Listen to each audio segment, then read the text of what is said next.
قیامت والے دن نہ حکم ہوگا چلو دوزخ میں، تمہارے اعمال ایسے ہیں جس پر فیصلہ جہنم کا ہے. ایک نے دوڑ لگا دی دوزخ کی طرف، دوڑتا جا رہا ہے تیزی سے، اور دوسرا نہ ایک قدم آگے رکھتا ہے پھر پلٹ کے پیچھے دیکھتا ہے، پھر ایک قدم آگے رکھتا ہے، فرشتے لے جا رہے ہیں، پھر پلٹ کے پیچھے دیکھتا ہے.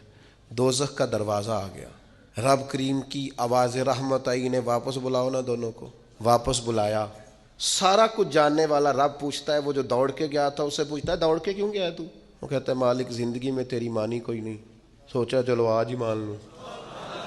اللہ کی رحمت کو جوش آیا، فرمایا اسے تو بھیجو نا جنت میں. چلو اس وقت ہی صحیح اطاعت کا جذبہ تو بیدار ہوا نا. دوسرے سے پوچھا بھائی تو کیوں نہیں جا رہا تھا؟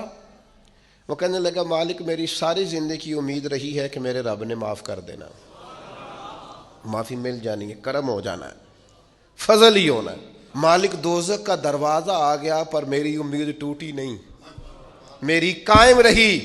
اور جب تیری آواز رحمت آئی نا کہ آ جا، تو پھر میرے اندر سے وہ عقیدہ اور تگڑا ہوا. دیکھا نا بلا لیا نا تیرے رب نے، آ گئی نا رحمت کی آواز، بلا لیا نا. تو اللہ کریم نے فرمایا فرشتوں اس کے سارے گناہوں پر قلم پھیر دو، جو میری رحمت کی اتنی امید رکھے اسے دوزخ میں نہیں جنت میں داخل کیا جاتا ہے.